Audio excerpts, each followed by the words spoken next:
विद्यार्थी मित्रांनो, आज आपण इयत्ता तिसरी बालभारती हिरवा वसा कवितेचा संपूर्ण स्वाध्याय पाहणार आहोत।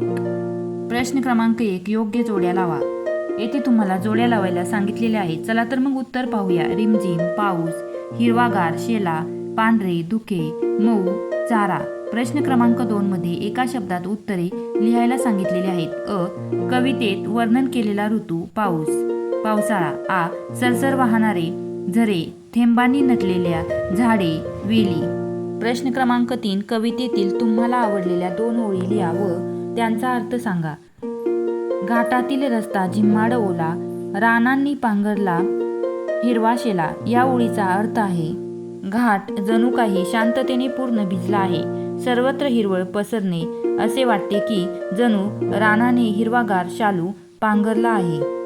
पुढील प्रश्न पाहण्या अगोदर आपल्या चॅनलला सबस्क्राईब करायला विसरू नका। विचार करा व सांगा। 1. पावसाने धरती सुखी होते या वाक्याचा तुम्हाला समजलेला अर्थ सांगा। उत्तर, या वाक्याचा अर्थ असा होतो की पडणाऱ्या पावसामुळे कोरडी पडलेली व तडकलेली जमीन तसेच दुःखी झालेले शेतकरी वर्ग, प्राणी आनंदित होतात। पावसाच्या पाण्यामुळे तृप्त होऊन संपूर्ण निसर्ग हिरवागार समृद्ध होतो। 2. पावसामुळे शेतकरी आनंदी का होत असतील? उत्तर, पावसामुळे शेतकरी आनंदित होतो कारण वेळेवर पडलेला पाऊस पिकांच्या चांगल्या वाढीसाठी, उत्पादनाच्या वाढीसाठी आवश्यक असतो। पाऊस केवळ पिकांना जीवदान देत नाही तर त्यांची पेरणी व मशागत वेळेवर होते, त्यामुळे शेतकरी खुश होतो। 3. नदी व ओढा यातील फरक सांगा। विद्यार्थी मित्रांनो, मी येथे तुम्हाला व्यवस्थितरित्या नदी व ओढा यातील फरक लिहून दिलेला आहे। अशीच नवनवीन स्वाध्याय पाहण्यासाठी आपल्या द लर्निंग लॅब या यूट्यूब चॅनलला नक्की सबस्क्राईब करा। 4.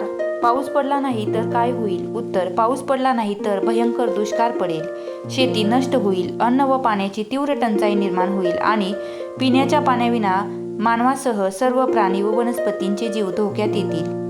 ते होऊया। खालील चित्राची माहिती 2 ते 3-4 वाक्यात लिहा। विद्यार्थी मित्रांनो, मी येथे तुम्हाला चित्राची माहिती 2 ते 3 वाक्यात लिहून दिलेली आहे। व्हिडिओ आवडला असेल तर व्हिडिओला एक लाईक करायला विसरू नका। प्रश्न क्रमांक 2, पावसाळ्यातील तुम्हाला आलेला अनुभव वर्गात सांगा।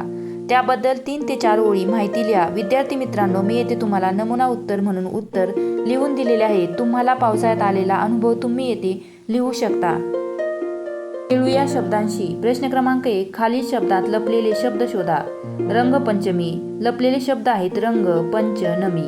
आ, आधारवड, आधारवड या शब्दात लपलेले शब्द आहेत आधार, वड, धर। प्रश्न क्रमांक 2, समानार्थी शब्द लिहा। अ, झाड, वृक्ष, तरु। आ, फूल, सुमन, पुष्प। इ, पाणी, जल, जीवन। रस्ता, मार्ग, पथ। अशा रीतीने विद्यार्थी मित्रांनो, मी येथे तुम्हाला संपूर्ण उत्तरे लिहून दिलेली आहे। व्हिडिओ आवडला असेल तर व्हिडिओला एक लाईक करायला विसरू नका।